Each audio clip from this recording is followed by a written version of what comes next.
अस्सलामुअलैकुम सामीन। 26 रबीउल अव्वल और 12 अक्टूबर है। ख़बर का उन्वान है तबलीगी जमात के 4 साथी नदी में डूब गए हैं।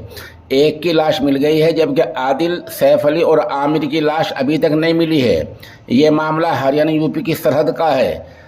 मौके से सहाफ़ी सालिम अंसारी की तफसीली रिपोर्ट। सोशल इंडिया न्यूज़ की टीम आज हरियाणा के गांव तामशाबाद में मौजूद है, जहां मस्जिद में आए जमात के 5 लोग यमुना नदी के गहरे कुंड में समा गए हैं, जिनमें से एक को सुरक्षित निकाल लिया गया है, जबकि एक युवक का शव बरामद हुआ है जिसका नाम समीर पुत्र मुस्तकीम 17 वर्ष बताया जा रहा है, जो जलपाड़ का रहने वाला था। ये सभी 5 दोस्त 3 दिन की जमात के लिए तामशाबाद की मस्जिद में आए हुए थे। अचानक सुबह ये 5 लोग यहाँ यमुना नदी में नहाने के लिए आए और इसी में डूब गए। 3 लोग अभी भी यमुना नदी में डूबे हुए हैं, जिनकी निकालने के लिए गोताखोर और हरियाणा प्रशासन अथक प्रयास कर रहा है। मौके पर भारी भीड़ के साथ साथ हरियाणा प्रशासन मौजूद है, जिनके निकालने के लिए अथक प्रयास किए जा रहे हैं। शामली से सोशल इंडिया न्यूज़ के लिए सालिम अंसारी की रिपोर्ट।